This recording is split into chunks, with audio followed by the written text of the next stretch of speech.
A man of the people, a mobilizer par excellence, a nationalist, patriot to the core, selfless leader, a peacemaker, and a lifelong Pan-Africanist.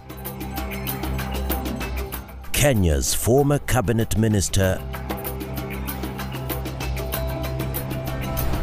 and Prime Minister. Mimi Raila Amolo Odinga. The first African Union High Representative for Infrastructure Development from 2018 to 2023. Raila Amolo Odinga, with his profound leadership experience and diplomatic skills, demonstrates a keen understanding of Africa's challenges, embodies geopolitical awareness and represents historical precedents through his commitment to consultative processes. His philosophy and experience make him the ideal candidate for the role of African Union Commission chairperson. His deep-rooted sense of African identity and commitment to Pan-Africanism are at the core of his political philosophy. His key focus and commitment are to harness Africa's rich and vast human and natural resources to command the global influence it rightfully warrants. He is an ardent champion of African unity, intra-African trade and integration.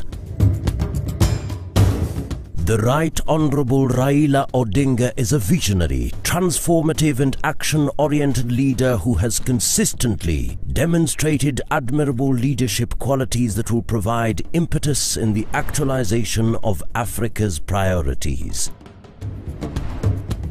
This has been demonstrated through resource mobilization for the implementation of key infrastructure projects under the Programme for Infrastructure Development in Africa. As a global statesman, he has represented Kenya across the continent and the continent across the world. He has been a peace mediator and election observer, illustrating expertise and experience to serve internationally as an effective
Please open the door if you can do a favor for me.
person and live across all 55 member states of the African Union. We have immense pleasure to come to you live from the Federal Democratic Republic of Ethiopia, Addis Ababa specifically, where we are here from the African Union headquarters, bringing you what we call a historic moment. 3 esteemed candidates, each vying for the position of chairperson of the African Union, will debate tonight in front of the world, and indeed historic it is. Mesdames et messieurs, ladies and gentlemen, the Mandela debate, it is going to last 2 hours and we're going to be live, and we are going to introduce the various candidates for the post of chairmanship, and then we are going to discuss several burning issues on the African continent, and they will be answering several questions that have actually been prepared by an independent panel, so that at the end of the day, you Africans will get to know what the vision of these 3 candidates are for this continent. We want to see this continent taken forward, and so for each candidate, we're going to have 5 minutes. 5 minutes that will be respected by each of the 3 candidates. And so, first of all, the candidate.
And they will make these presentations for all of 5 minutes each.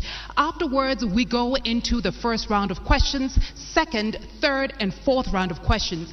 Each candidate has 4 minutes to answer the questions in each of these rounds. And now, ladies and gentlemen, at the end, we have a 2-minute closing remark from each one of our candidates. Now that you understand why you're here and the rules have been set before you, also to mention that the questions you will be hearing tonight, the questions our esteemed candidates will be receiving, are questions created by a completely independent panel in order to promote peace, fairness, and transparency among us all. Ladies and gentlemen, with that established, allow me to welcome to the stage Ambassador Konjit, who is the chair of the African Union's panel of eminent Africans and the host of our gathering here tonight, to share the significance of the election process of the African Union. Ladies and gentlemen, please welcome Ambassador Konjit. Mesdames et messieurs, ladies and gentlemen, we are now very pleased to call on Her Excellency Ambassador Konjit Sine Georges.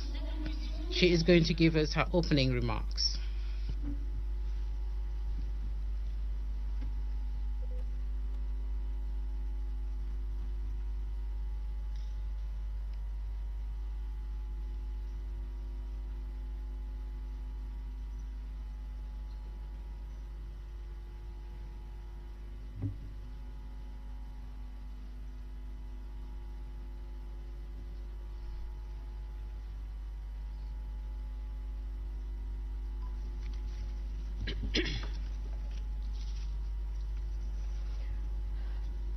Excellencies, candidates for the post of chairmanship of the African Commission, Excellencies, ambassadors, fellow Africans, ladies and gentlemen.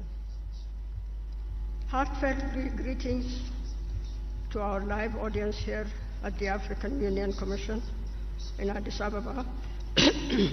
and all African citizens watching this debate.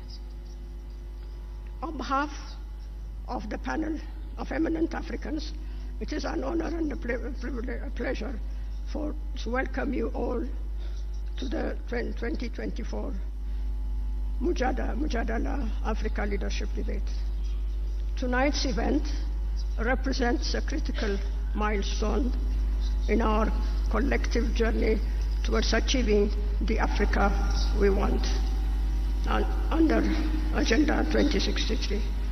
I must say, now more than ever before, we need to be where we are today. The trajectory of going out of colonial legacy to move to the Africa we want stands as testimony. We understand that our dreams and aspirations will not take us anywhere unless we come together.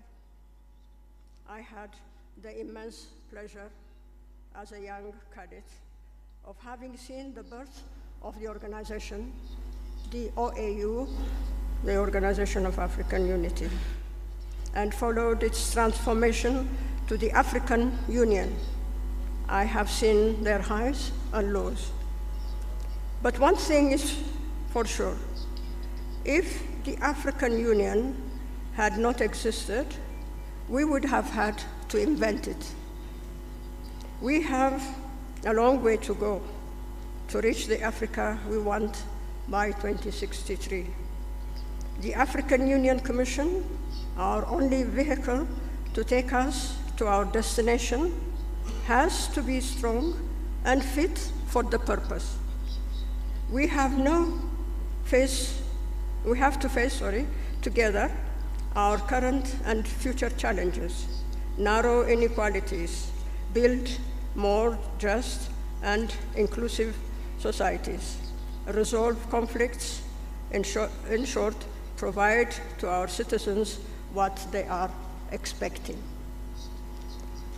It has become more and more clear that the African Union has a rightful place on the global stage. It has become a partner that can't be easily pushed aside. We are claiming our place where decisions are made regarding our continent. Africa is coming out of age. This evening, the three candidates to the post of the chairpersonship of the African Union Commission are going to participate in a debate. I regret that the fact that our continent couldn't also have a female candidate and place the African Union Commission on the right side of history. This is a serious homework we have to take into consideration. Excellencies, ladies and gentlemen, I have the greatest honor and privilege to thank the general public for participating and for their interest in this process by sending questions. I would also like them to know that the concerns expressed by the public are taken care of in the questions. And now, ladies and gentlemen and excellencies, I have the duty and the honor to hand over to the moderators the questions sealed envelope. Thank you very much for your attention. Merci infiniment. Thank you very much, Excellency Kontji Sine Georges. Dear participants, what we're going to see here, what Madam Kontji Sine Georges is going to do now, is to actually give to us an envelope that contains all the questions that we are going to ask. That is, either Anita or me will be asking the potential candidates who are vying for the position of the chairperson of the African Union Commission. Thank you very much, Your Excellency.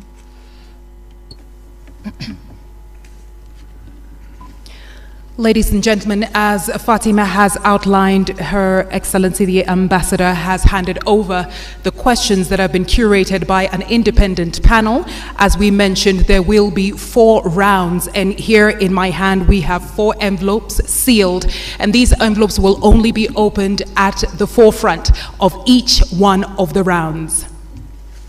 Merci infiniment. Thank you very much, Anita. Ladies and gentlemen, at the moment, we are going to introduce the various candidates vying for the position of chairperson of the African Union Commission. His Excellency Mahamadou Ali Yusuf, the Minister of Foreign Affairs of Djibouti. Your Excellency, His Excellency Mr. Raila Odinga, former Prime Minister of Kenya, and the third candidate will be His Excellency Richard James, the former Foreign Minister of Madagascar. Pride and honor that we invite our 3 esteemed candidates to now take their position on the stage. Ladies and gentlemen, I have the honor of welcoming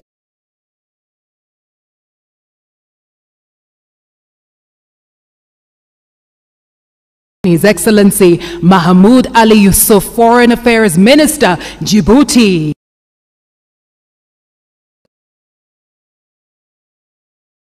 Former Prime Minister, Kenya, and we have His Excellency Richard J. Randiamandrato, who is from Madagascar.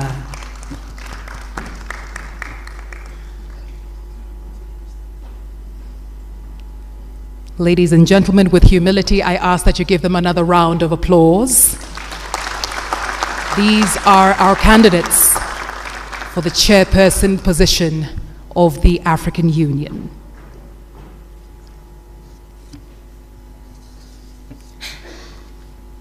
Messieurs, bonsoir. Good evening, honorable gentlemen. You're welcome to this event, and you're all live on this debate. Millions of Africans are watching the Njandala debate, and like we said earlier on, each of you would have 5 minutes to introduce yourself. So we are going to start with you, His Excellency Mahamoud Ali Yusuf of Djibouti. Honorable Raila Odinga, Honorable Richard James, Deputy Chairperson of the African Union Commission, ladies and gentlemen, African citizens, good evening. My name is Mahmoud Ali Yusuf. I am 59 years old. I'm married with 8 children. Minister of Foreign Affairs of Djibouti for the past 20 years. And I am standing before you this evening to give you a brief presentation of my vision for Africa's future. Africa is at a crossroads of its evolution. Of course, it is actually lagging behind other continents in terms of peace and security, integration, and socioeconomic development. But Africa is moving forward. Africa is getting itself organized, and Africa is doing its level best to be on the international stage. The Africa that we want, an integrated, peaceful, and prosperous one, is first the choice of our people before the choice of its leaders. The founding fathers of the OAU in 1963 and to our leaders today who actually established the African Union more than 20 years, all the way down to the average citizen, we are trying to consolidate our diversity and to cement the unity of the continent. As we adopted Agenda 2063 and also the five plans, the African Union actually has a roadmap to achieve its goals, and the African Union is supposed to coordinate and also to implement the decisions of the policy organs. And if I am elected as chairperson of the commission, I am going to make sure that we work together and we actually have to go beyond the 37% of the work that we have done so far. In terms of peace and security and early warnings, through the Continental Early Warning System, we are going to strengthen the Peace and Security Council, which has to be more proactive, and the member states will also have to be responsible.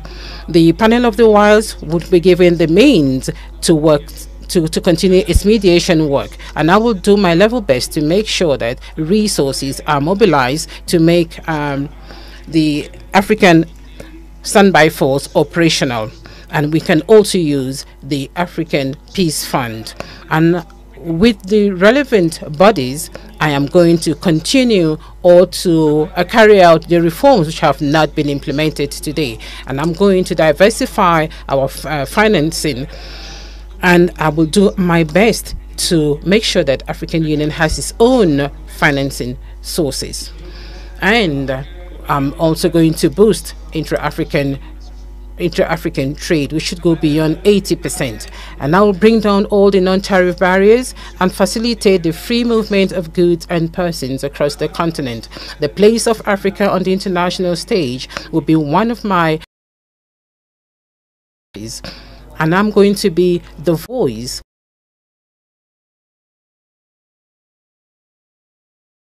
into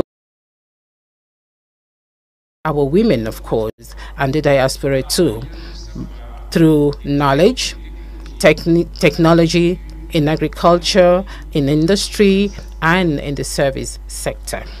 The Africa that we want, ladies and gentlemen, is an Africa of peace, integration, and prosperity. And this has to go through the political will and the solidarity of the African people.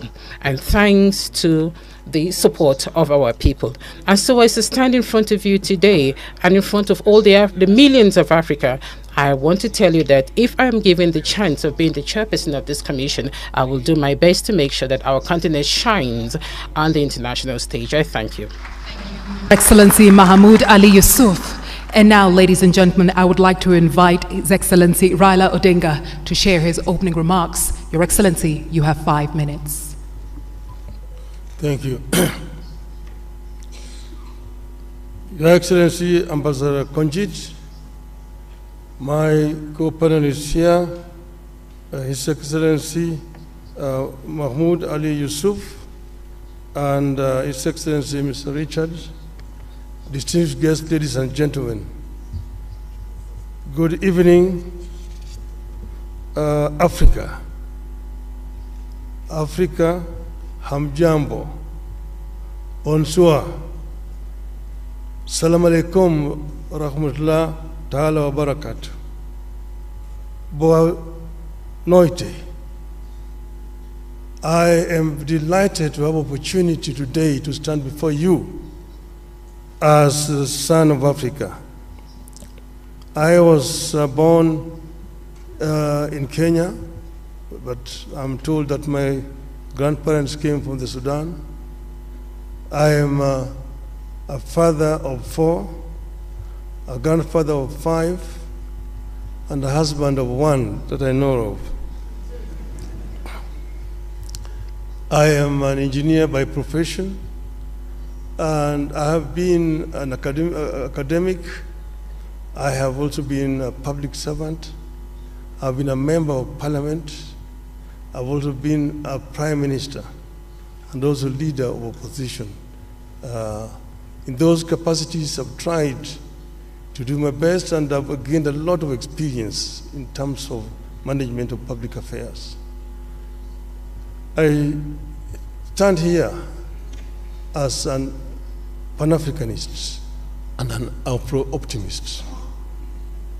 2 months ago, that is on the 21st of October, this year, we were here in Addis Ababa. We had been invited as members of the families of the founding fathers of the African Union to come and witness the reopening of the Africa Hall. That's the hall where the OAU was launched in 1963. And we're happy to be here with Madam Ambassador Konjit, who was there as a young girl at that time. It is now 61 years since the launch of the Organization of African Unity. And at that time, if you read the speeches of the founding fathers on that day, they were very passionate, and all of them talked about African unity.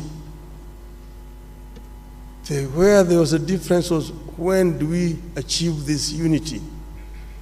There are those who, under the school of thought, that the unity now.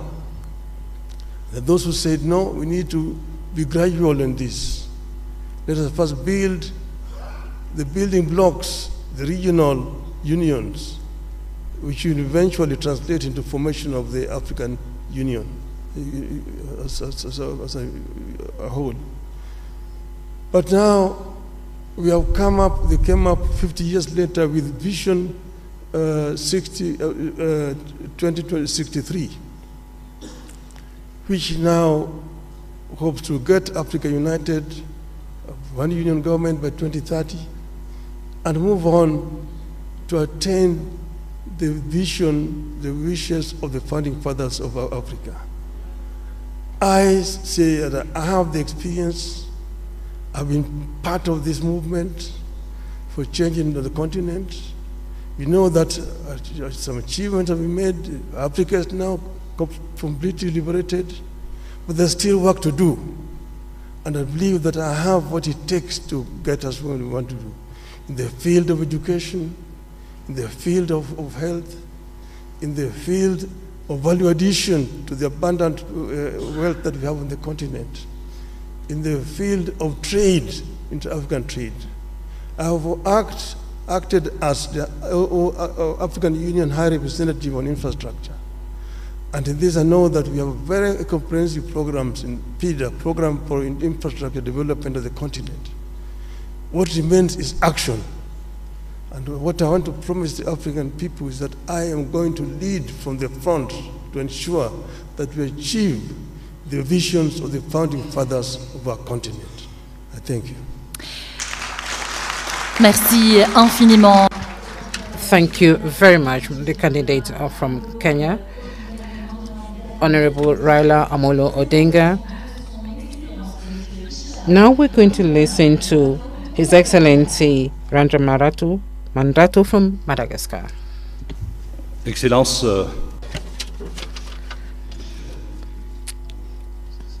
Excellencies, distinguished guests to this very important event for the African people. As you can see, we are 3 candidates, not 2 candidates, like you see on social media. And we are standing in front of you today to convince you of how serious we are and how seriously we're going to work towards the African Union involvement. So who am I? I am one out of 1.2 billion Africans. Just like you, I started from very humble beginnings, from the very beginning. I was a young consultant. I was a researcher in microfinance sector, and I traveled across many African capitals, about 41 countries in the year 1989. Just like you, it was difficult for me to find a job, but I did find a job which was at the level of my capacity. And just like you, I actually built my career based on my conviction that each African citizen can actually survive. And just like you, today I am standing before you because I believe that I have the confidence and the trust of the president of Madagascar, and I am proud. I am proud that I was actually supported by my country. Just like you, I've actually come a long way, and I have actually gotten to this level where I have the got the trust of my government. I was Minister of the Economy in my country, because that is my specialty. I was also Minister of Foreign Affairs, and I'm here today standing before you to talk about Africa. Africa is actually the second dynamic economic region in the world, and is actually making progress, and things are changing in our favor. And recently I read about the funding of the African Development Bank funding several projects in Africa, and this is quite promising for the continent. The World Bank also has increased its envelope, funding 75 countries, 75 less developed countries. And I also think that we have funding for small states. Small states, that's not a pejorative. That's not a pejorative term, but there is an idea that I want to share with you. Africa is moving, first of all, the states that are actually seeing a 3.4% in economic growth per year, but I think we should do more than that. And then we have our own house. Here we are, the African Union, which is our home. And what I have noticed is that there is an Africa which is actually moving forward, which is a dynamic Africa, and then there is the African Union, which doesn't really have the capacity for it to move forward. I am here before you today because I think it is indispensable, and it is a must, that those who want to have the quality, competence, conviction, of course, today, I think that I have those qualities, and I hope that I've been able to convince you. Thank you very much. Very much, Your Excellency Richard Randyamandrato from Madagascar. And now, ladies and gentlemen, this officially brings us to the beginning of our debate, where we move into the first round of questions. But before then, allow us to reiterate the rules and the guidelines for you, our esteemed candidates. You each have 4 minutes to answer the questions that will be posed, and you will each answer the absolute same question. Your Excellencies, with respect and humility, if you surpass the 4-minute mark, myself or my colleague will have to interrupt your response. And this eventually brings us to this moment, ladies and gentlemen, where my colleague and I will open the envelope for the first round of questions. Thank you, Anita. Merci. Thank you very much, Anita, and thank you very much to our candidates who have just introduced themselves to yourselves, members of this public. As my sister has just reminded us, we are going to open, ladies and gentlemen, the first round of questions. We are going to remind all of us that the questions were drafted in English and in French. They were drafted by an independent panel. The envelopes were handed over to us a few minutes ago by Her Excellency Madam Konjit Sine Georges, and immediately with Anita we're going to select an envelope. Anita, you're going to ask the first question.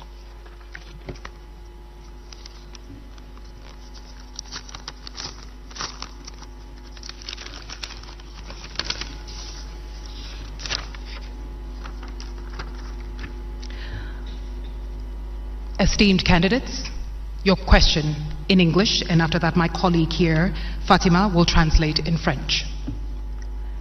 Translating Africa's natural wealth into continental prosperity, Africa has everything it needs to feed her people, educate her children, and take care of her health. Yet, the reality defies this. How will you turn the continent's resource wealth into tangible benefits, reducing debt, ensuring sustainable financing for the African Union, and enabling Africa to control its destiny economically? Also, how will you ensure that the African Continental Free Trade Area achieves its goals? Excellences, Messieurs les candidats. Candidates, the question in French. a tout ce dont elle a besoin pour nourrir sa population, éduquer ses enfants et prendre soin de leur santé. Mais la réalité défie cela. Comment allez-vous transformer la richesse en ressources du continent en avantages tangibles, réduire la dette, assurer un financement durable pour l'Union africaine et permettre à l'Afrique de contrôler son destin économique? En outre, comment allez-vous garantir que la zone de libre-échange continentale africaine atteigne ses objectifs? Et on commence avec le premier candidat de Madagascar. Excellence, vous avez 4 minutes pour y répondre. This question talks about the hopes. The first hope is that is contained in Agenda 2063, and we are going to just try and respond to this question. Perhaps not answer it completely, because you can't answer it in just 4 minutes. You can't show academically what it is that we can do in order to respond to this aspiration. So aspiration 1 of Agenda 2063 is as follows: a prosperous Africa based on inclusive growth and sustainable development. Your question is huge.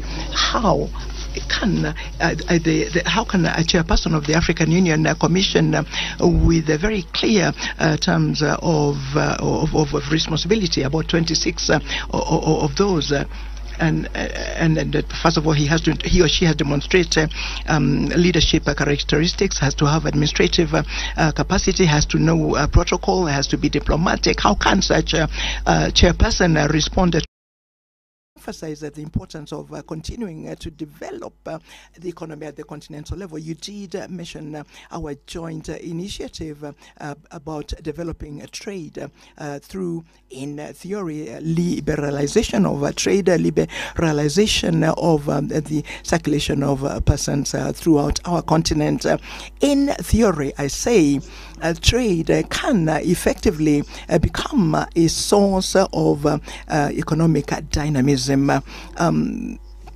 I think I understand that we're at about 12.6% of commercial trade between African countries. This is very low. For a continent such as Europe, a continent such as America, they go up to more than 50%. So what we need to do is to continue to continue with the efforts that we're doing. There's already a secretariat at the ICFTA. A secretariat, the ICFTA is just a geographical. It's ZoneNet is the geographical zone. We haven't yet attained this free circulation of trade, but if we manage to ensure that a free trade can happen, and can happen very quickly, it is very possible that we shall triple our performance in economic development. I am a farmer. I have a fish and chickens, and at a very small scale, and I support young farmers. And it's very difficult to pretend that one can have a good quality and one can sell the products to the neighbors. People are not able to really exhaust what is available in the market. But free trade is that. It is to learn how to master capital virtues, capitalism. Where do you find money, and what am I going to do to find the money? I think we need to start modestly. We need to start at the level of the local development, so that slowly by slowly, with support from the government and of course the support of the African Union, we shall then at the end ensure that all of the citizens, young, medium-aged, and especially women, can have the opportunity of participating in this large continental market. Thank you very much, Your Excellency. You, Excellency Raila Odinga, first for your answer. 4 minutes, sir. Thank you. Africa is, of course, the least developed continent by comparison. Look at economic statistics. But this is because there are historical reasons why Africa is where it is today. And we will say that Africa does not need to remain here. We need to develop Africa. There are several factors which work against Africa. For example, the international financial infrastructure has worked very much against Africa, because African countries have been made to borrow money at a very high rate of interest compared to other countries of the same status as the African countries. So we need to address the issue of rearranging the international financial infrastructure. That is, I think, one of the major starting points. Now, Africa is the richest continent on the planet Earth in terms of raw materials. But it's a paradox that Africa also is the poorest in terms of living conditions. We say that we need not remain for perpetually the source of raw materials for industrial west or east, that we need to do value addition to raw materials which are coming out of Africa before we export them. And then we've also said that Africa needs to trade more with itself. There's big potential. Like the African Development Bank today says that 7 out of the 20 fastest growing economies in this year are going to be African countries. They are much higher than Europe. We're only competing with Asia. So it is important that Africa enhances the trade with itself. The inter-African trade today stands at just mere 15%. Now we have the African Free Trade Area organization that was launched now 3 years ago, but not much has been achieved. Some of the reasons are issues that are actually solvable. The non-tariff barriers to trade that have been imposed by respective African countries. Things like standards, which are different from one country to the other country, making it difficult for goods to move freely across the borders. Then modalities of payment. And then there's the other issue of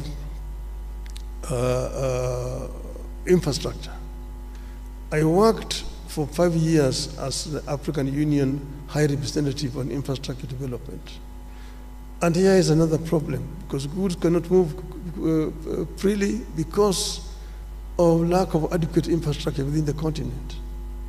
Kenya exported tea to Ghana, and it took 3 months of tea to travel from Kenya to Ghana. We have major infrastructure projects, the high-speed continental railway, the inter-African highways, Cape to Cairo, Tunis to Cape, Dakar to Djibouti, Dakar, Lagos, Mombasa, and so on and so forth. All these need to be developed. Energy is another factor. Energy is too expensive, but we can reduce the cost of energy and go green in the continent. Thank you so much, Excellency. Candidate from Kenya est à présent, mesdames et messieurs. And now, ladies and gentlemen, the response from His Excellency, the candidate from Djibouti. When you talk about the riches of Africa, we often think about natural resources, and the riches of Africa begins with its people. We have 1.4 billion inhabitants on the continent, and more than 60% of this population is young, between 0 and 25 years. The first wealth of this continent is in its people. We must have the capacity to think about how we can ensure that these people, this population, can benefit not only from the existing wealth, but also add value to that wealth. How can we go about that? Through universal education, quality education in our countries.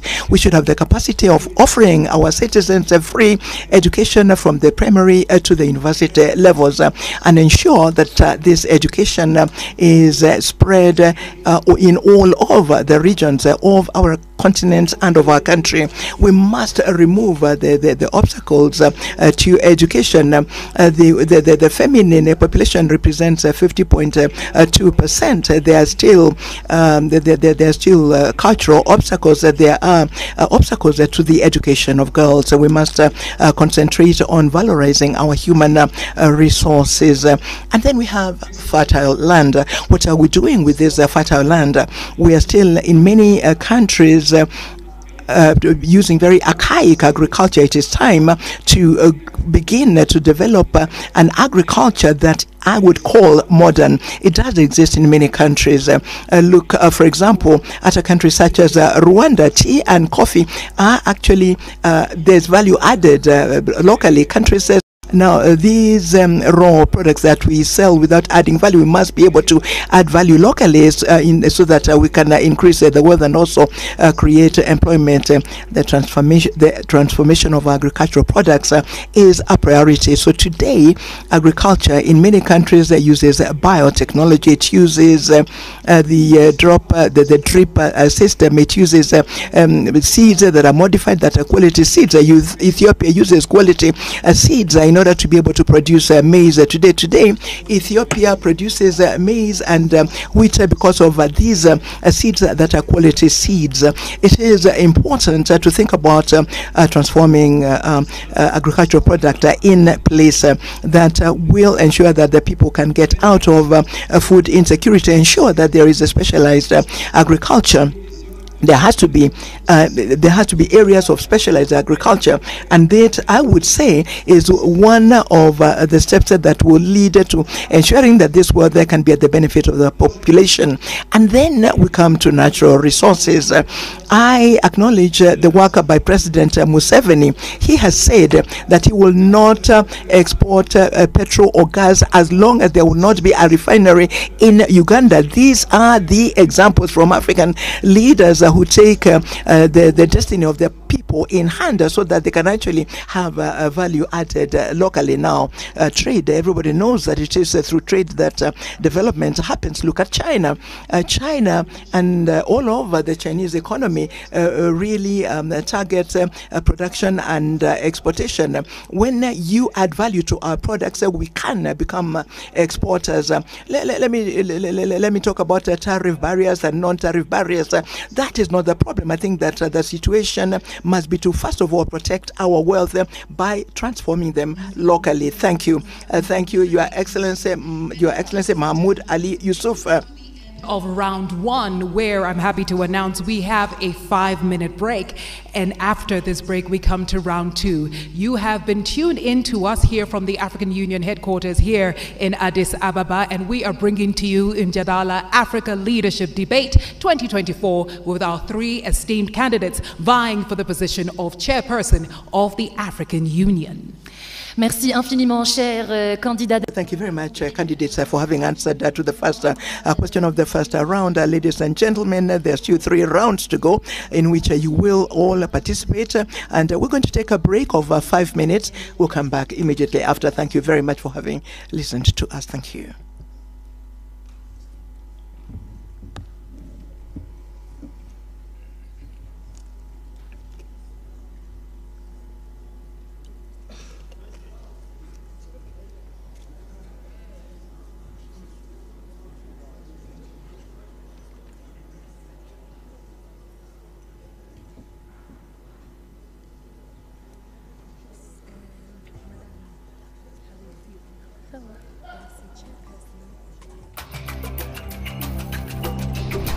A man of the people, a mobilizer par excellence, a nationalist, patriot to the core, selfless leader, a peacemaker, and a lifelong Pan-Africanist.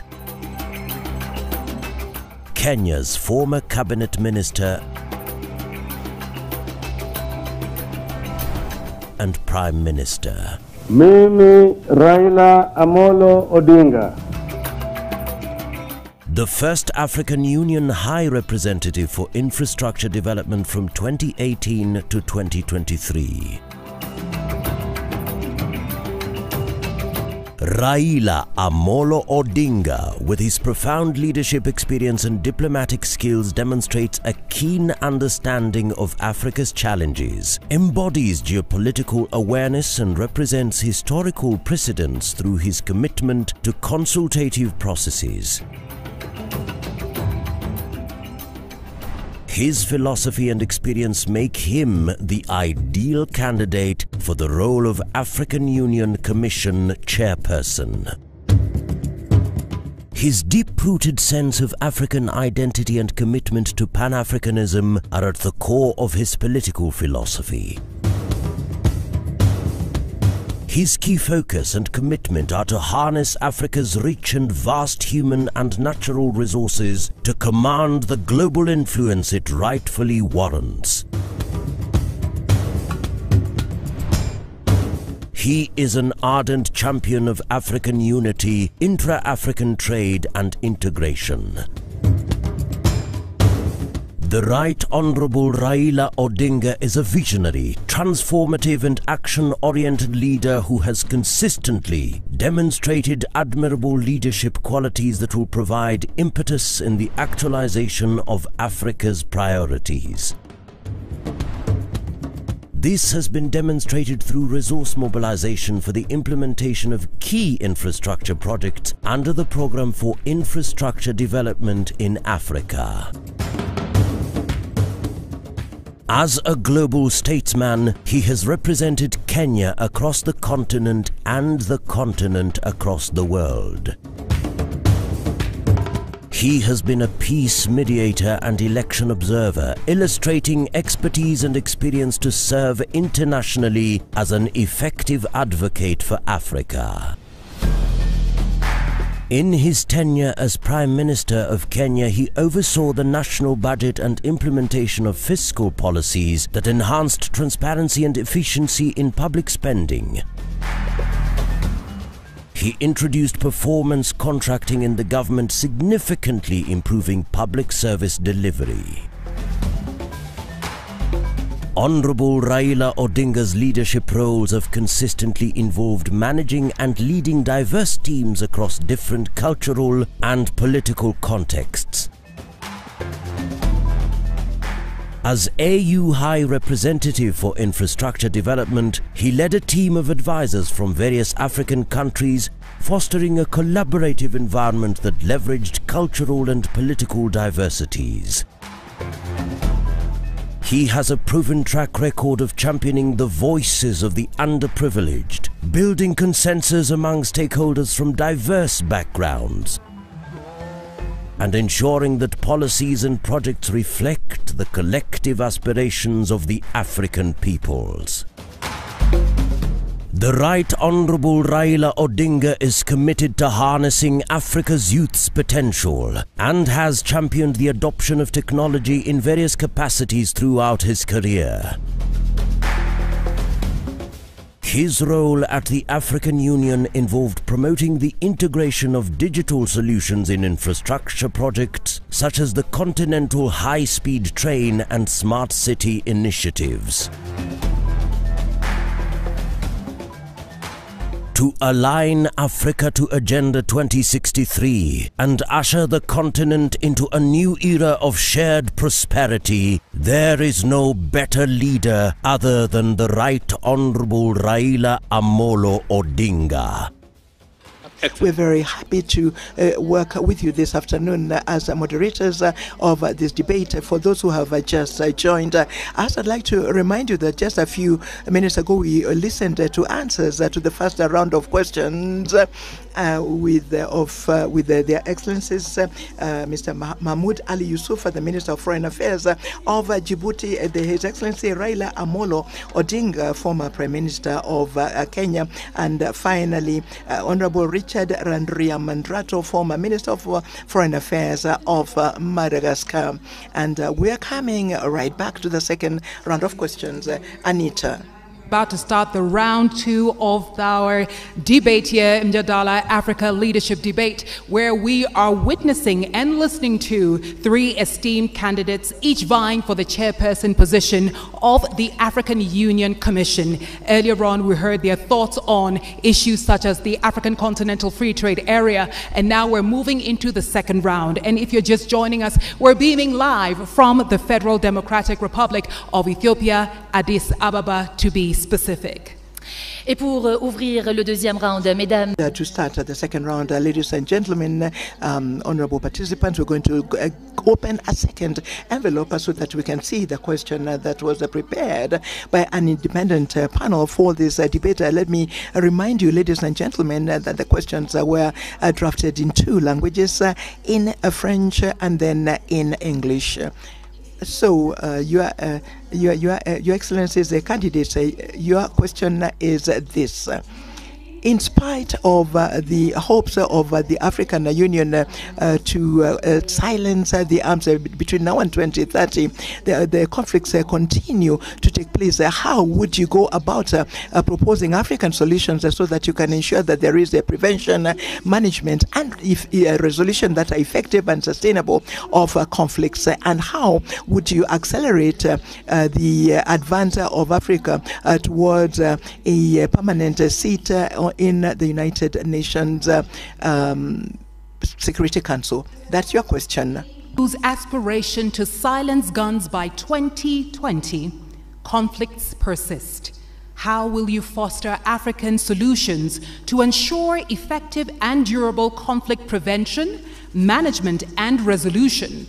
And how do you plan to accelerate Africa's push for a permanent seat on the United Nations Security Council? Ladies and gentlemen, our esteemed candidates, the first to answer this round of questions will be His Excellency Raila Amolo Odinga. You have 4 minutes, Your Excellency. Thank you very much. Well, silencing the guns on the continent. As you know that in 2013, the EU met and passed a resolution to silence the guns by 2020. We are today in 2024, and the guns are not silent. They're very loud, roaring all over the continent. We need to address the causative factors of these conflicts. There are some which are conflict caused by poverty or deprivation. Some of them by conflict within the society, again, things like ethnicity and so on. Some of them are externally influenced or promoted. Some are religious and so on. So there's not a common factor. But what you need to do is to address the causative factors which could translate into these conflicts throughout the continent.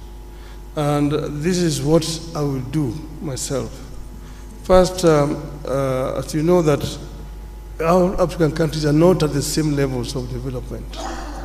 Those which are more developed, like for example in terms of governance, there are some areas where you have got exclusions of people, and as a result of this, there's some people move to use other means.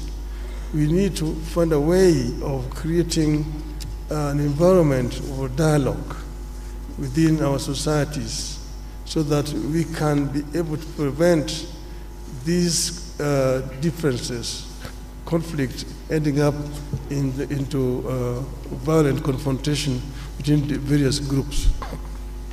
We don't need to put a time span, but I'm sure that it is possible to end these conflicts and stop the guns by 2035, in my view. The other one is the issue of Africa's representation on the Security Council. This is something that's been long overdue. As you know, that the UN was formed at a time when most parts of Africa were colonies. And that's why the UN structure has today does not deal with the realities of the world today.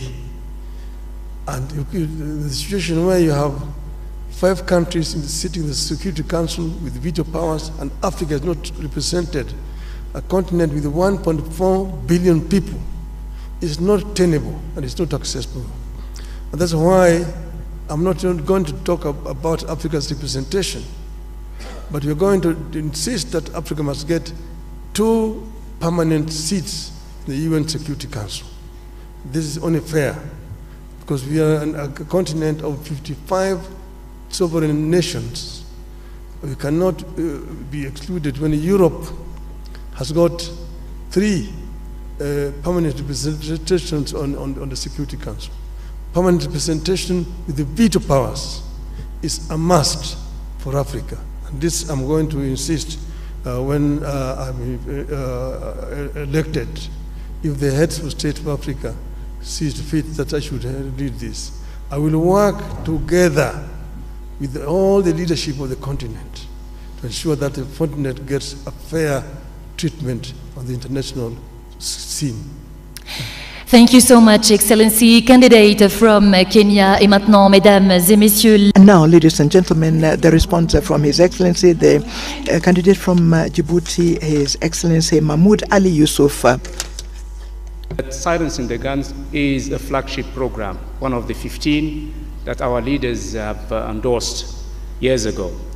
And then they put a number of mechanisms and structure around this flagship program so that peace becomes a reality on our continent. The first structure is the African Peace and Security Architecture. And then we have the strategy that we all know, Silencing the Guns. And to support this strategy, the African Union put in place a number of mechanisms. One of them is the Peace and Security Council. The other one is the Committee of Elders, the Committee of Chief of Staff.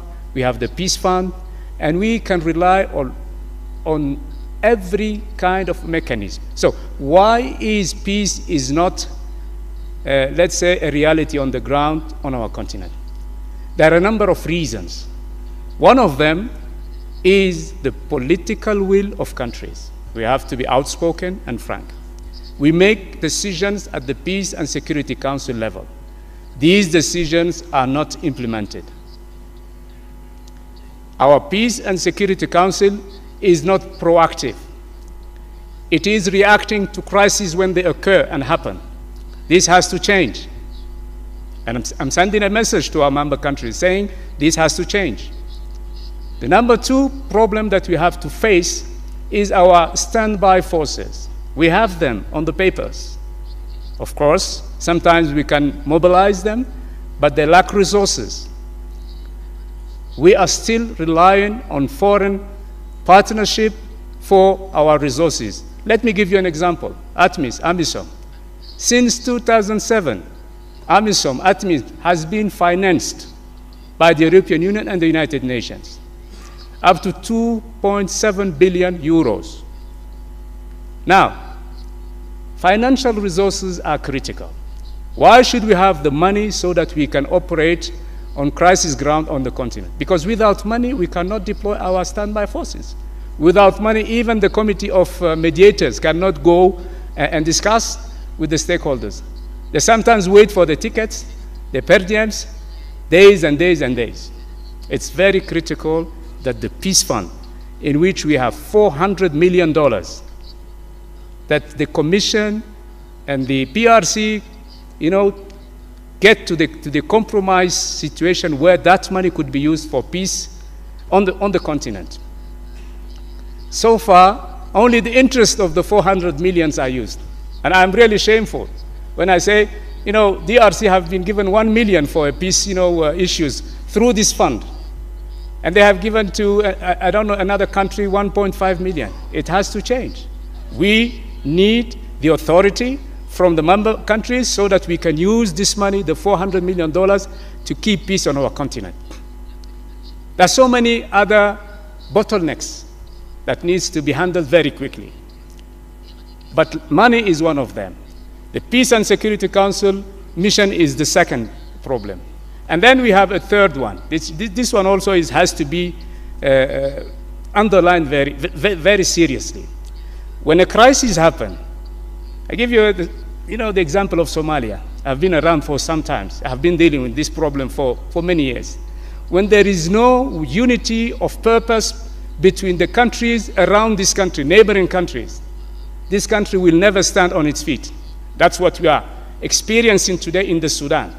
Hundreds of thousands of people have been killed, millions displaced.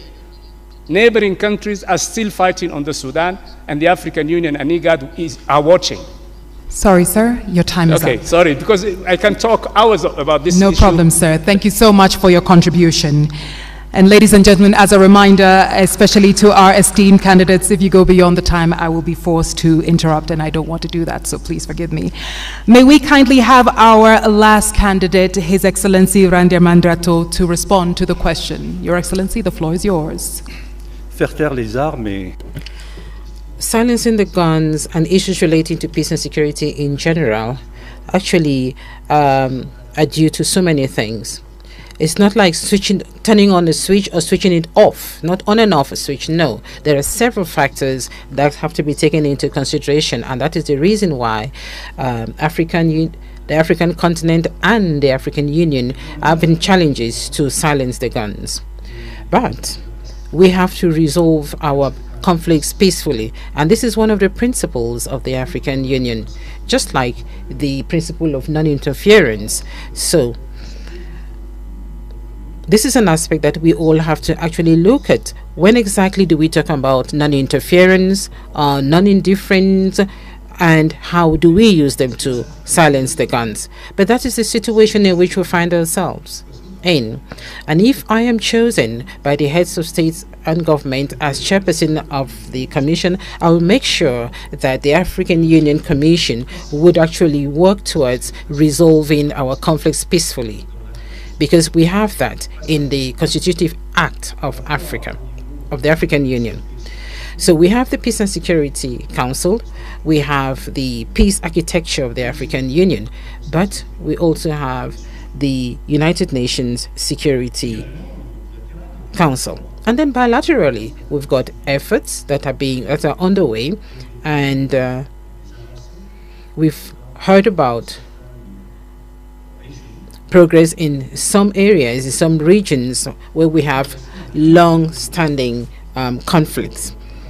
And then we also have the opportunity of ensuring that there is solidarity with the United Nations, the African Union and the United Nations. This is a framework that could actually enable us to sit down with the international community and talk about crisis in Africa. Why should we only talk about the crisis in Ukraine? Why not talk about the crisis in Sudan and crisis in other African countries? So we are talking about financing peace missions, but there is also a program that actually wants to see the program of the United Nations, that is the SDGs, aligned with Agenda 2063.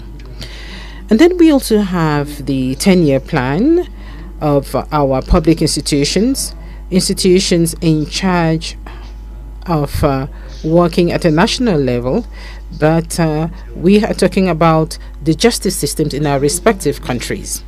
Now, concerning the 2 permanent seats on the United Nations Security Council, I think here in Africa, we all know the importance and the urgency of having these 2 seats. And we have to seize this opportunity because we are actually at the end of 2024. And so we have to act very fast in 2025.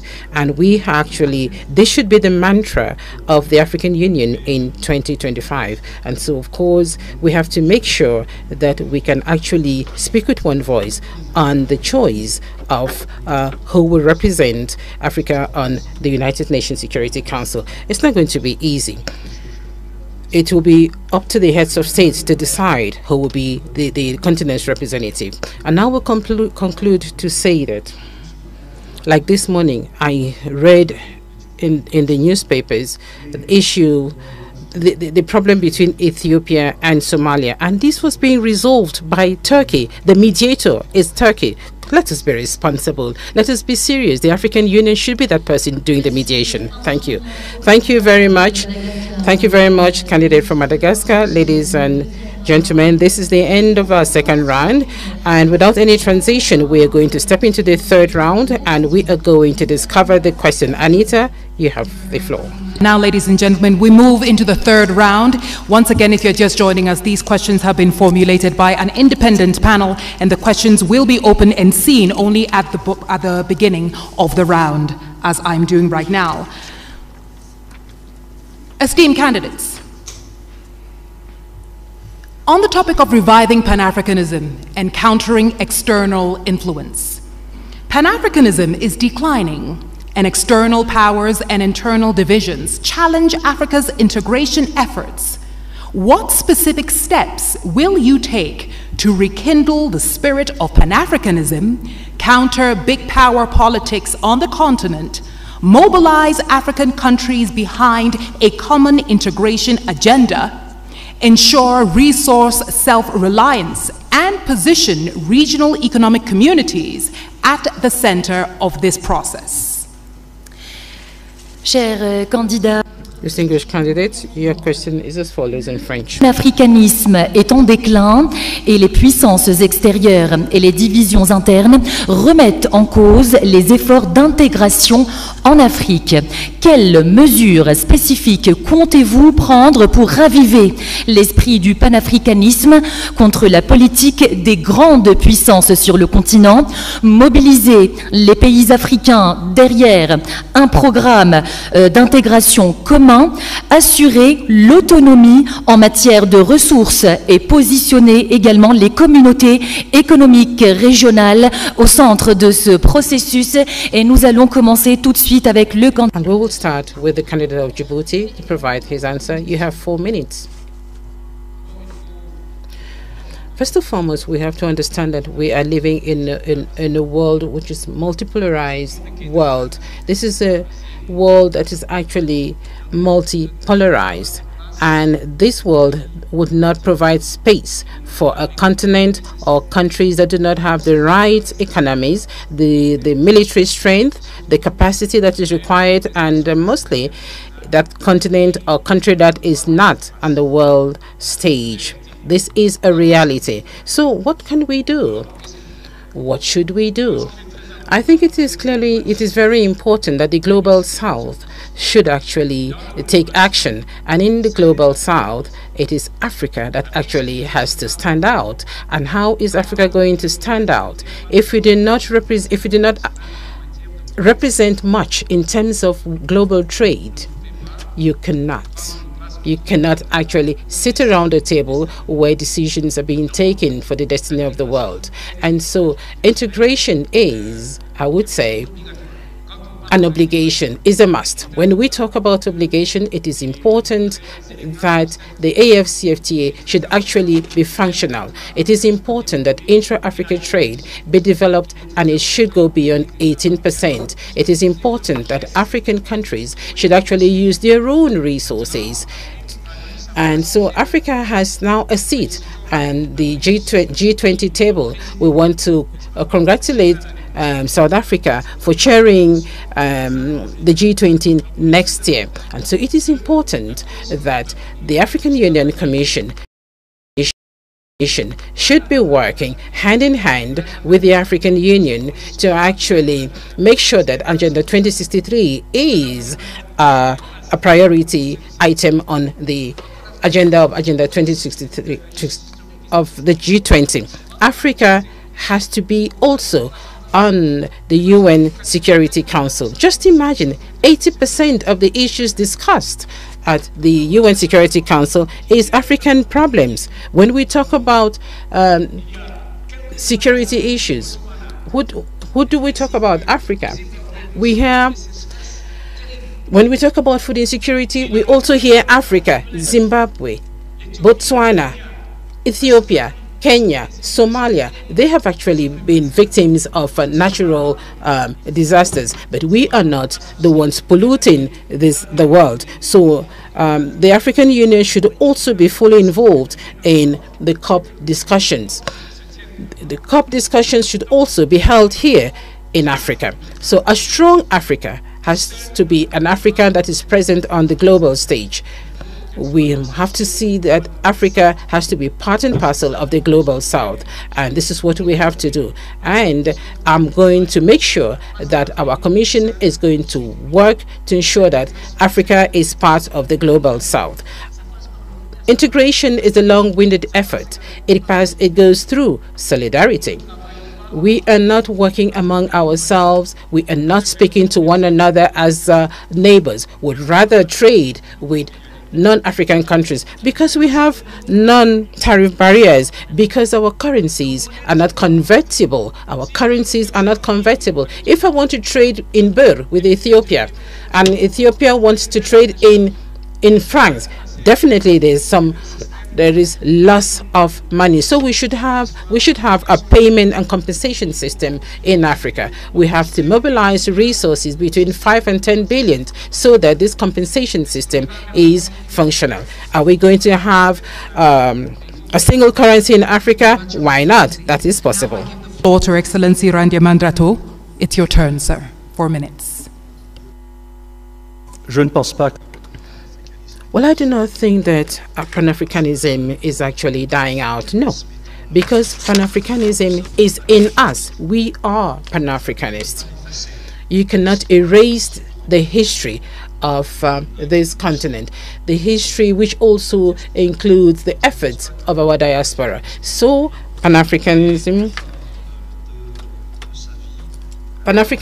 is really not dying in Africa. It is true that we all have a huge responsibility. The current generation that we have to work to make sure that the future generation should not forget what our founding fathers actually had in mind when they were establishing the OAU, so that all those who are in Africa should continue to live the same dream the same dream. We inherited this continent from our founding fathers, and we have the Africa that we want. The Africa that we see is the Africa where we live in, and the Africa that we want is the Africa that we want to prepare and which we must prepare. And so there is a clear difference between the Africa in which we are and the African Union, which is our own home, the common house. And if the African Union Commission does not put in the right resources, the human resources and the financial resources, even the diplomats and the military, we will not get to where we want to be. And so I am of the opinion that it all depends on the will of the people to go beyond the challenges that we face today. We all know the problems of our African Union today. There are certain aspects that do not meet the expectations of the people. For example, the SACA audit that was prepared by experts proposing reforms that have to be undertaken. We also have reforms that were undertaken in 2016. So we need to undertake those reforms to ensure that the African Union can actually rise to the challenges. The regional economic communities also have a role to play. I went to COMESA for several years and actually saw the efforts undertaken by countries of COMESA and East Africa, and we see Tunisia, Egypt in COMESA as well, and this will continue. We have the Abuja Treaty actually defined gradual integration at the regional level and then the continental level, and I know we will get there, and I am going to work with the members of the next commission so that together we can actually make all of this easy. And lastly, I think we should also bear in mind, we should also think about the military bases, the foreign military bases in Africa, in African countries.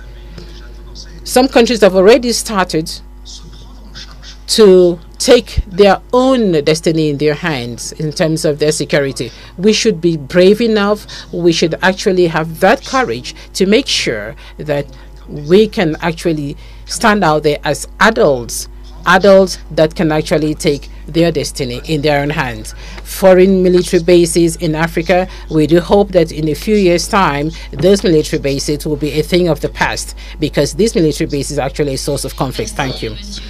Thank you very much, Excellency Randram Mandriato, candidate of Madagascar. Now we listen to Raila Amolo Odinga, candidate of Kenya. Thank you. Well, I mentioned earlier on about the inter-African trade, which today stands just at 15%. Inter-European trade, on the other hand, stands at 70%. Inter-Asian trade stands at 60%. Africa trades more with the external world than with itself, wasting a lot of resources.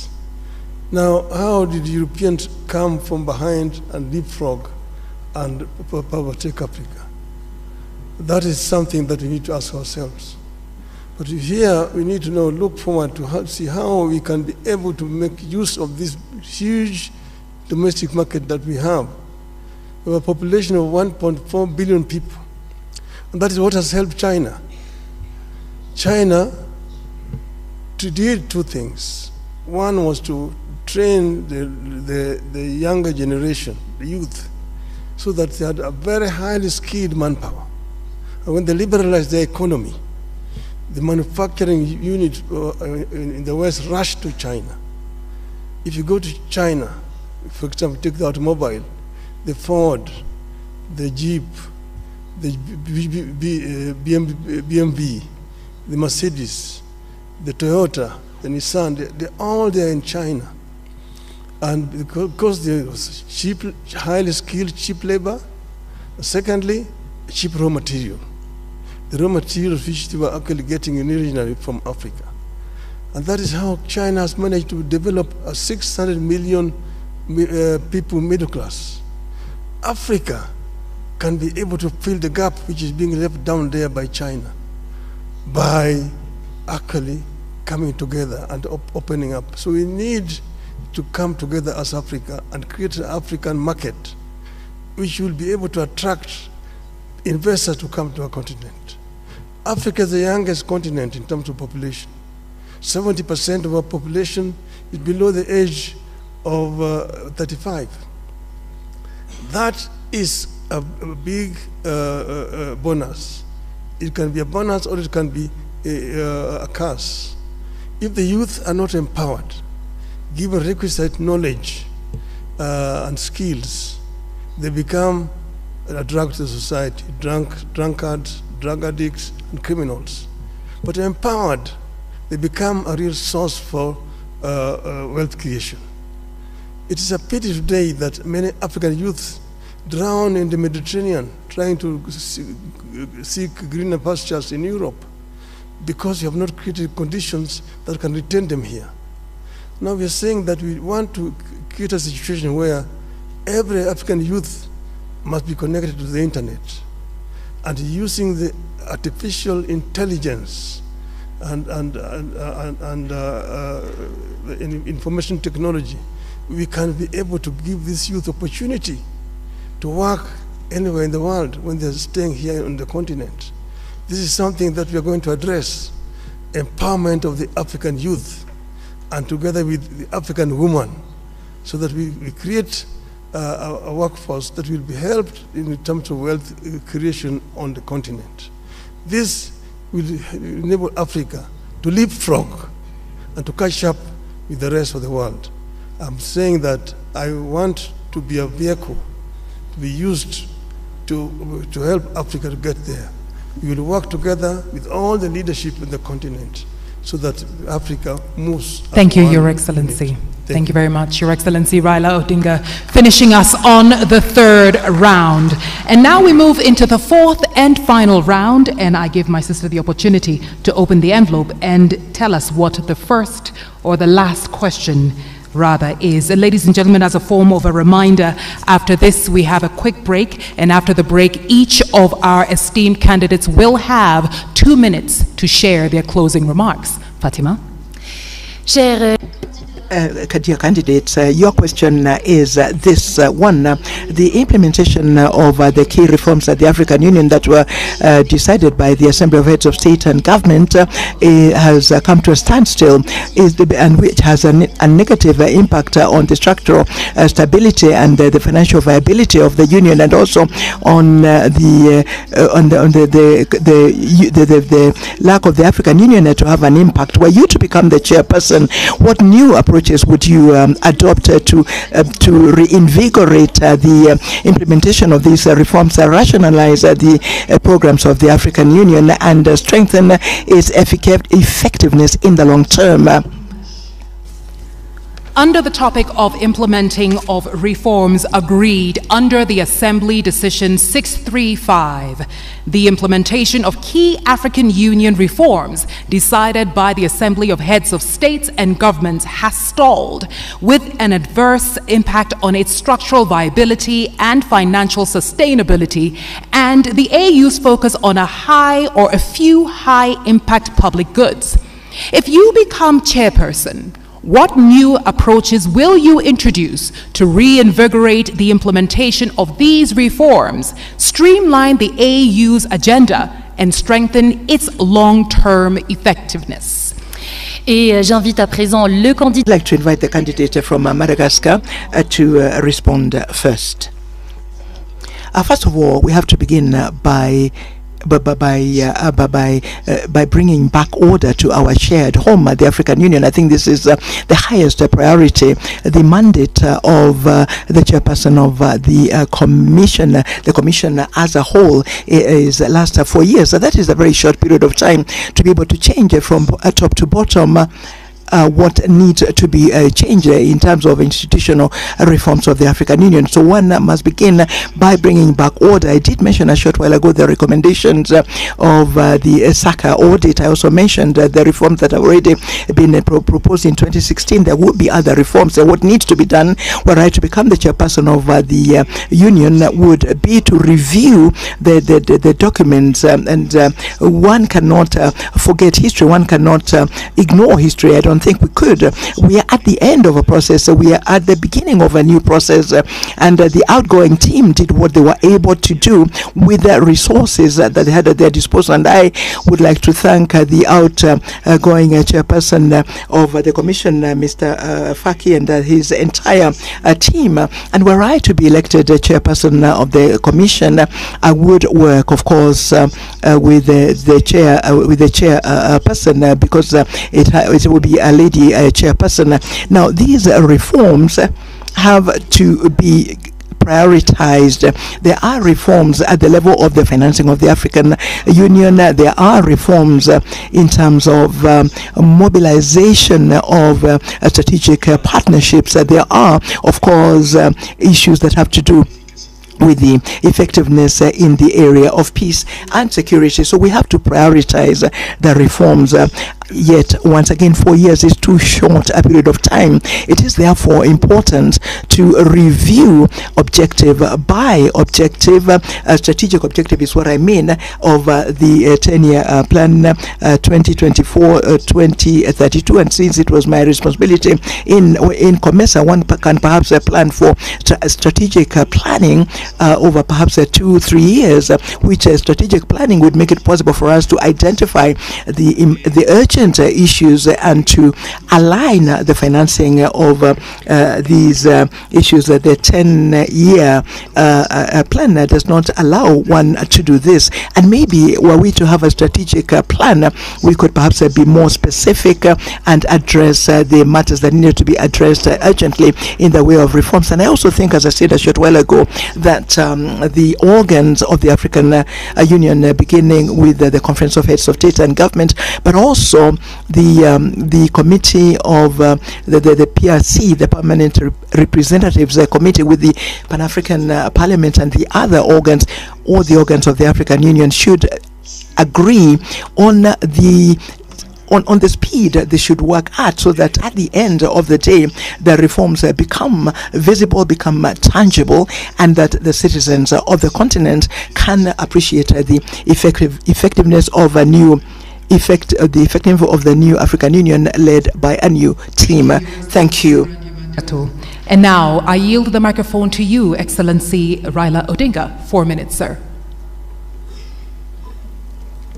Well, we know where we are as African Union, and that's why the heads of state came up with that committee on reforms, which was headed by former president, current Rwanda President Kagame.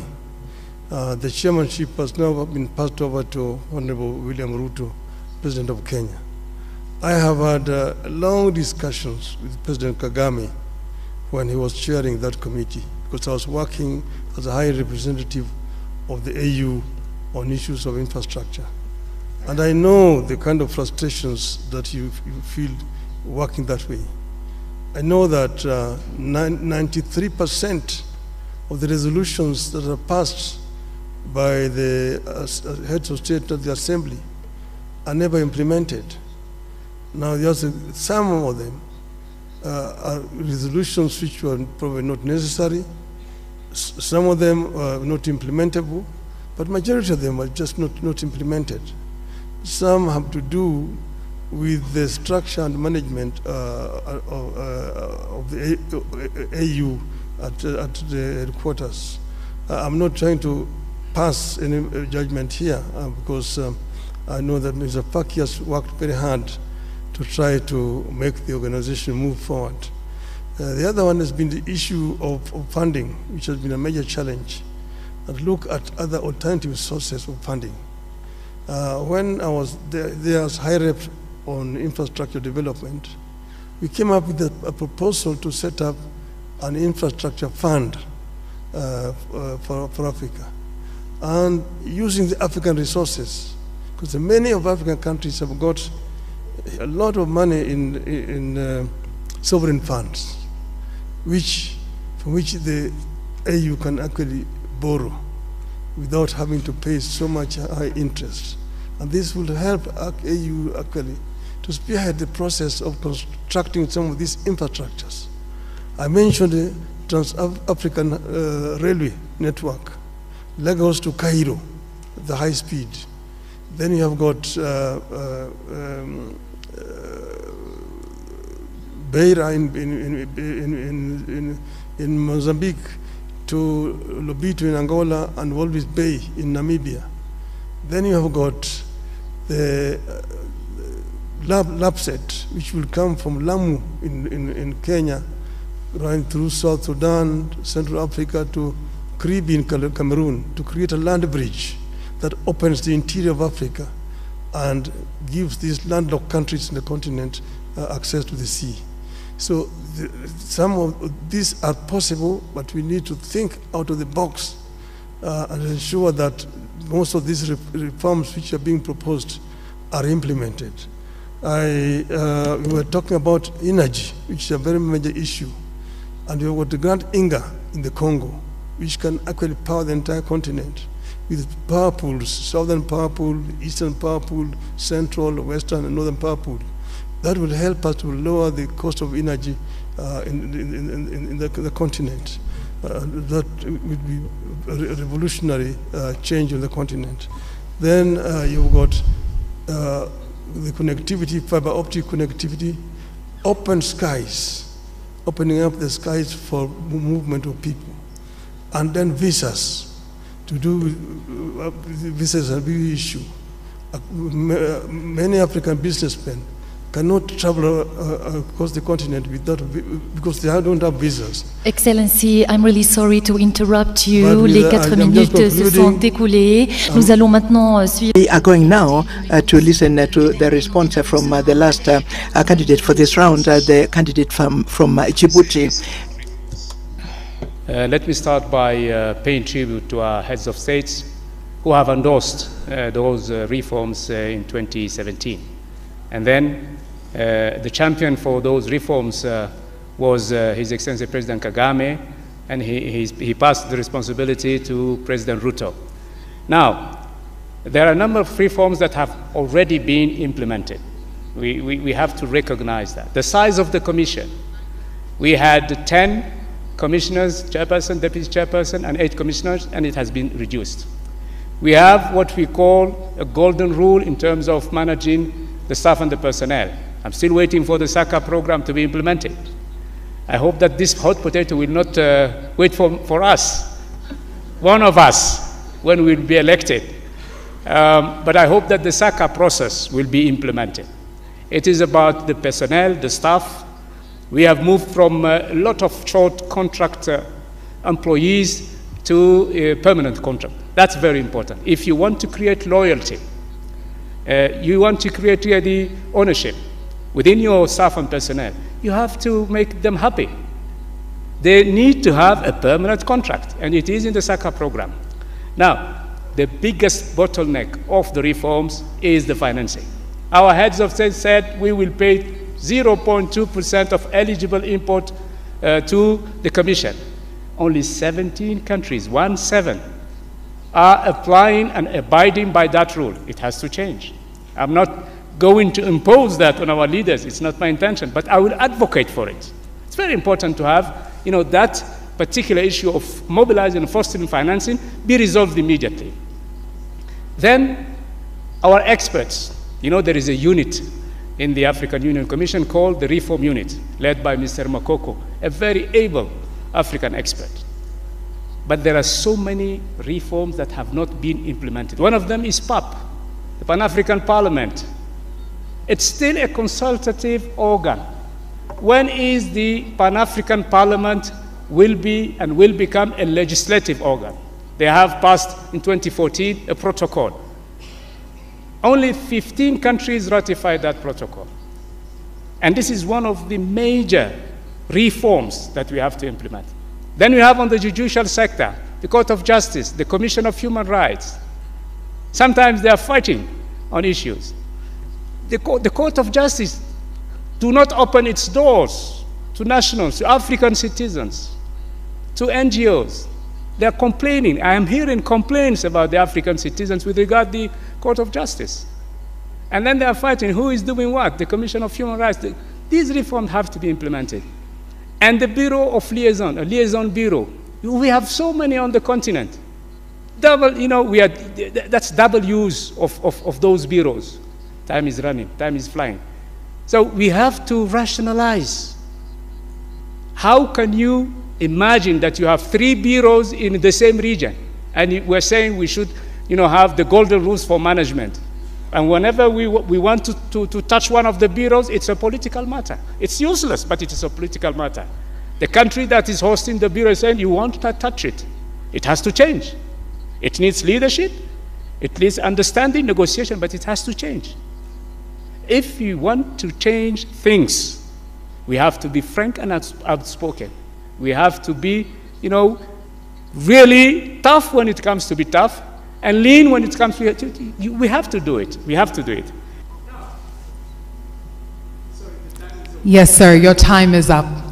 And now, ladies and gentlemen, that brings us to the end of round 4. If you are just joining us, we've had 4 rounds, and each of them has touched on a thematic area. And now we will go for a quick break. When we come back, the candidates each have 2 minutes to share their closing remarks.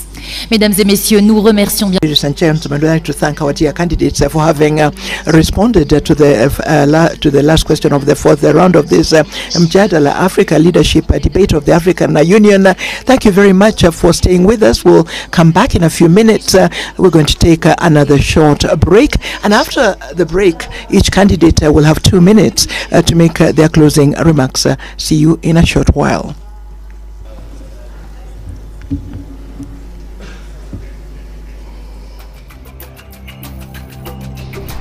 A man of the people, a mobilizer par excellence, a nationalist, patriot to the core, selfless leader, a peacemaker, and a lifelong Pan-Africanist. Kenya's former cabinet minister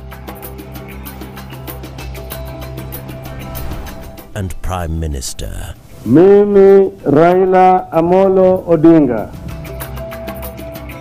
the first African Union High Representative for Infrastructure Development from 2018 to 2023.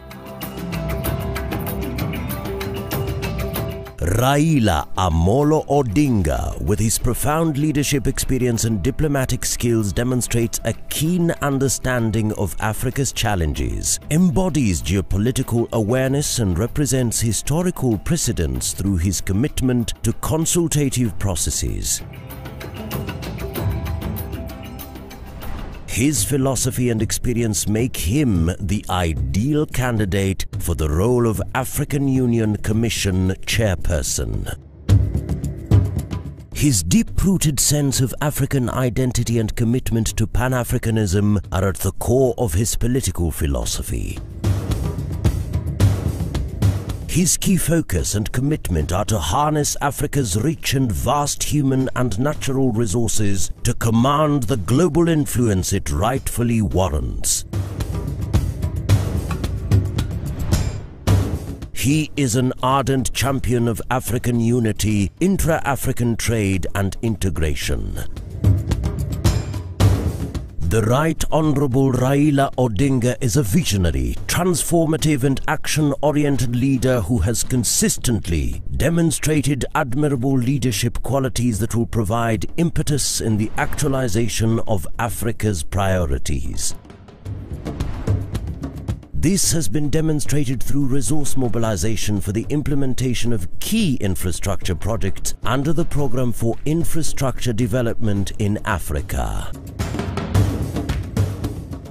As a global statesman, he has represented Kenya across the continent and the continent across the world. He has been a peace mediator and election observer, illustrating expertise and experience to serve internationally as an effective advocate for Africa. In his tenure as Prime Minister of Kenya, he oversaw the national budget and implementation of fiscal policies that enhanced transparency and efficiency in public spending. He introduced performance contracting in the government, significantly improving public service delivery.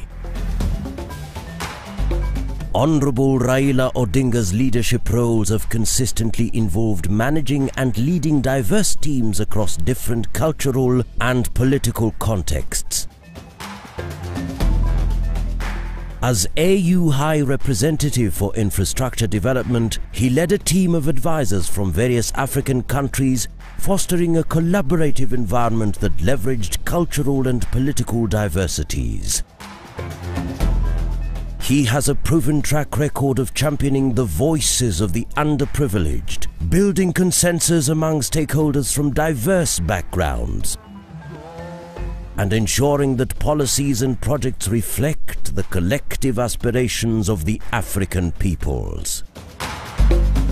The Right Honourable Raila Odinga is committed to harnessing Africa's youth's potential and has championed the adoption of technology in various capacities throughout his career. His role at the African Union involved promoting the integration of digital solutions in infrastructure projects such as the Continental High-Speed Train and Smart City initiatives.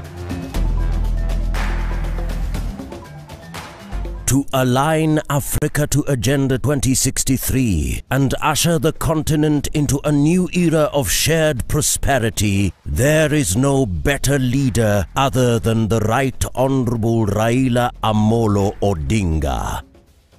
Excellencies, I present to you a visionary Pan-African, a bold and wise leader, a professional and technocrat, as well as a towering statesman and a veteran mobilizer for positive change. Kenya endorses his candidature unreservedly, and we commit wholeheartedly to support his candidature, his vision, and his leadership. The champion of Pan-Africanism. This is Africa's century.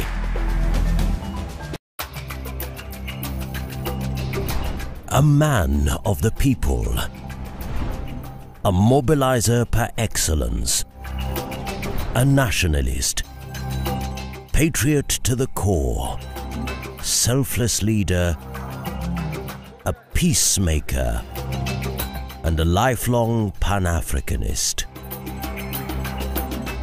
Kenya's former cabinet minister.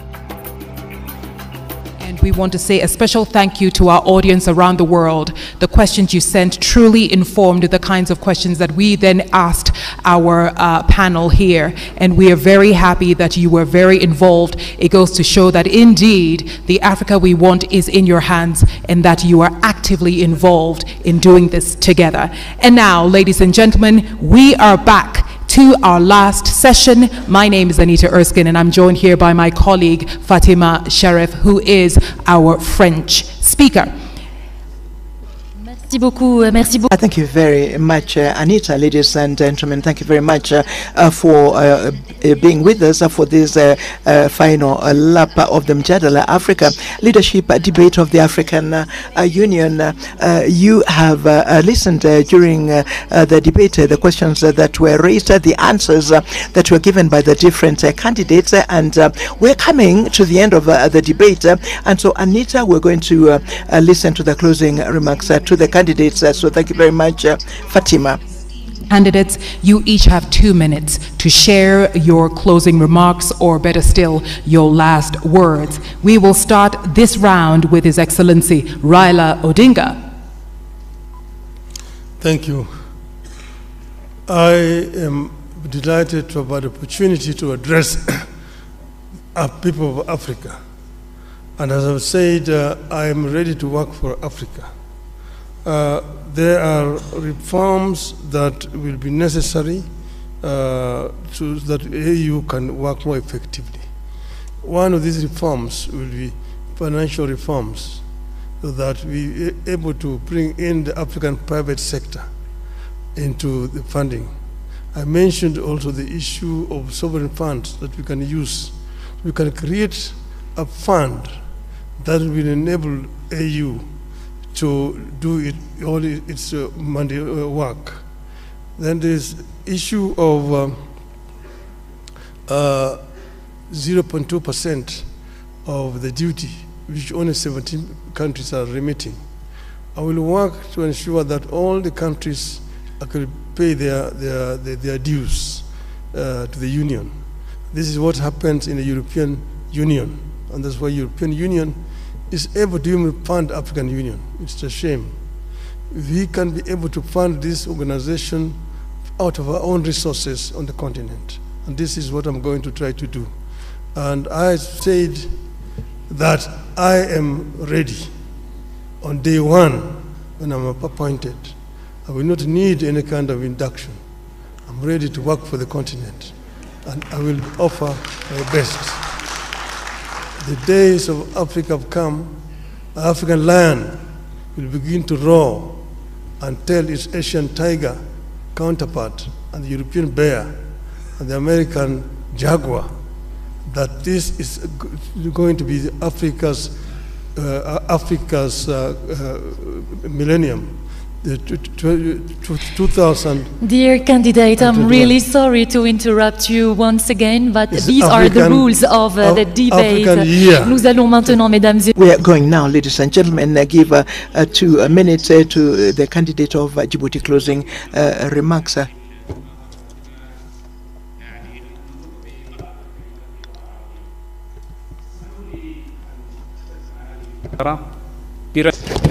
Thank you so much, and let me speak in Arabic. I would like to say that if I will be elected as the chair of the African Union Commission, I will be up to your aspirations and I will defend the interests of our continent, and I will work diligently to defend our continent, and with the full modesty, I think that I deserve it. Je souhaite à nos pays, à nos peuples africains. So I wish for our African people, our countries, a very happy 2025. Tonight, I wish to all African nations and citizens all the best. Thank you for your support. Thank you very much, Your Excellency. And now 2 minutes for you, His Excellency Richard J. Randemandrato. En 2025, in 2025, there will be a new team that will be leading for 4 years. Will be leading the African Union Commission for 4 years, and there shall be 8 high-level public servants like most of us, and we shall be the ones to continue with reforms. We shall be a united team, a team that will have the team spirit to continue in the implementation of the 10-year plan of Agenda 2063. I do regret that this evening we're not able to handle subjects that are so urgent because we did not have enough time. Issues such as public health, the debt, issues of financing and financial institutions of the African Union, questions that have to do with the participation of the civil society and the diaspora, the questions that are linked to information and digital technology. I'm sorry we did not have time to deal with those issues, but on we shall have other opportunities, and I shall be able to make my modest contribution. Like in public sport, there have to be players, and there have to be those who choose or who select the players. Those who select the heads of state. It is up to them to select the team that will lead the African Union Commission. For their need, we need a leader. Men and women need a leader, and I hope that in 2025, the wisdom of heads of state and government will balance the team that will win, so that the Africa that we want can continue to win the battle for sustainable development. Thank you. Thank you very much for these closing remarks that have been made by the different candidates. Candidates, ladies and gentlemen, please, another round of applause for our esteemed candidates. Tonight, we have heard from His Excellency Mahmoud Ali Yusuf, Foreign Affairs Minister Djibouti. We've also heard from His Excellency Raila Amolo Odinga, former Prime Minister of Kenya. We've also heard from His Excellency Richard J. Randyamandrato, who is the former Foreign Affairs Minister of Madagascar. Each one of our candidates has done an exceptional job talking about the thematic areas that were set before them. We've talked about advancing economic integration. We've talked about promoting peace and security as well as democracy, Africa's place in global affairs, and reforming the African Union amongst many. Ladies and gentlemen, it's been an absolute honor bringing you Mjadala Africa Leadership Debate 2024. Merci infiniment. Thank you very much, Anisha. Ladies and gentlemen, we have come to the end of the Mjadala Leadership Debate, direct streamed line from the headquarters of the African Union in Addis Ababa. We were delighted to have you with us for the moderation of this debate. Of course, we wish the different candidates all the very best. The election of the new chairperson will take place at the level of the African Union Commission. It will take place in February next year, and thank you to all of you for having been with us, and have a good evening.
Ladies and gentlemen, the cocktail at the presidential lobby will now begin.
I have traveled the length and breadth of this beautiful continent, and I have seen the faces of Africa's future.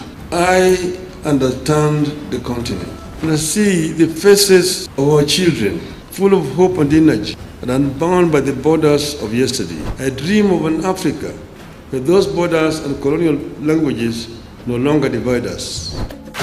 From the hills of Kenya, the deserts of Sahara and the Kalahari, from the lakes of Great Rift to the rainforests of Central Africa, from Indian Ocean to the Atlantic, Africa must be one.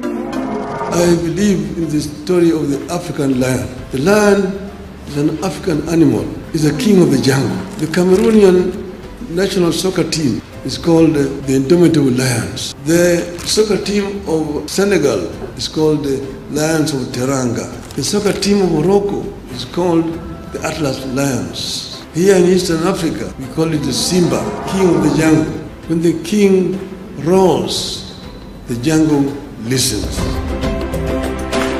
But I'm here as the African lion. I've been asleep in the jungles of the Congo. But now I'm awake and I'm sitting on African gold, African oil, African diamonds, African iron and copper ores. And I have the ability to transform all these materials that I have into wealth for the benefit of my people. I'm ready to serve.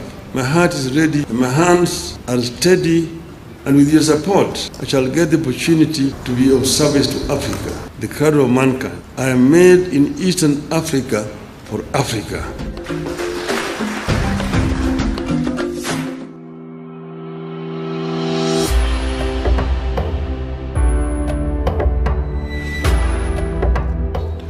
To the African people, Kenya presents to you a candidate who will give the AU visibility and a deserving place in global discourse. One of the expected priorities is to take the African Union to the people and make it work for the citizens of Africa. Indeed, Honorable Raila is a Pan-Africanist who has emerged at the right time to drive Africa's transformation. You will do more than that. You will make Africa proud. You will make Africa powerful. You will make Africa peaceful. And you will make Africa prosperous. We will do our part. We pray that God will make you do your part.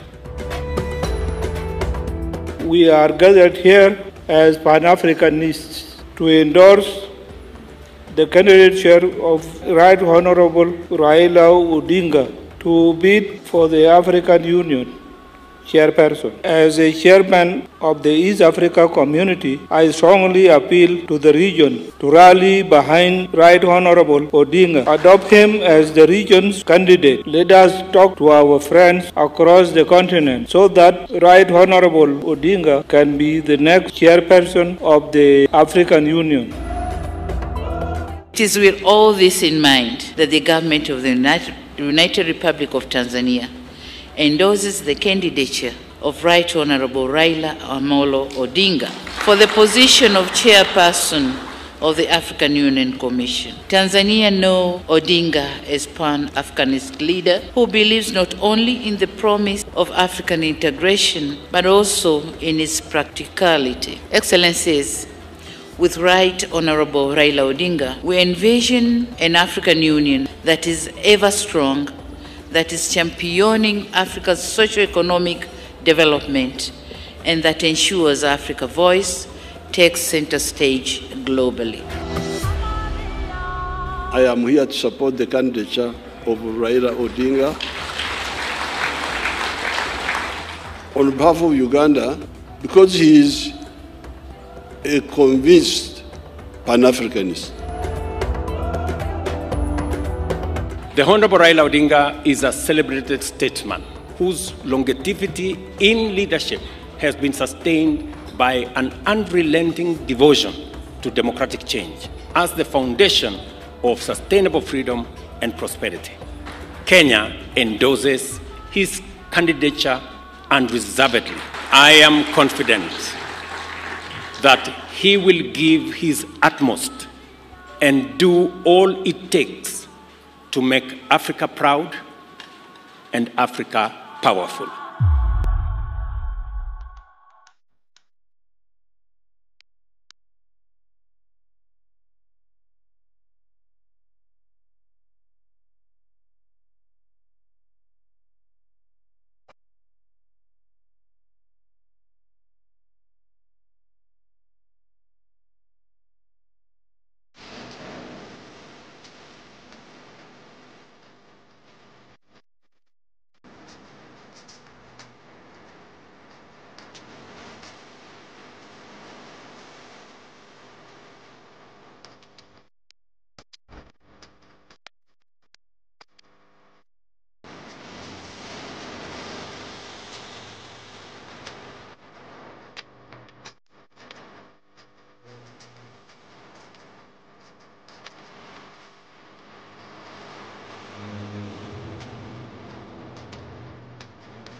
A man of the people, a mobilizer par excellence, a nationalist, patriot to the core, selfless leader, a peacemaker, and a lifelong Pan-Africanist.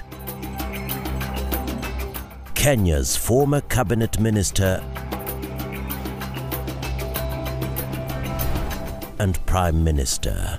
Mimi Raila Amolo Odinga. The first African Union High Representative for Infrastructure Development from 2018 to 2023.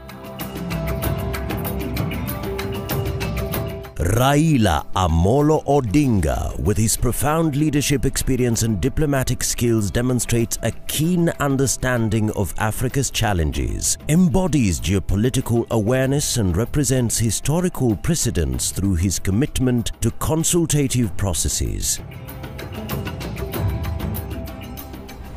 His philosophy and experience make him the ideal candidate for the role of African Union Commission chairperson. His deep-rooted sense of African identity and commitment to Pan-Africanism are at the core of his political philosophy. His key focus and commitment are to harness Africa's rich and vast human and natural resources to command the global influence it rightfully warrants. He is an ardent champion of African unity, intra-African trade and integration. The Right Honourable Raila Odinga is a visionary, transformative and action-oriented leader who has consistently demonstrated admirable leadership qualities that will provide impetus in the actualization of Africa's priorities.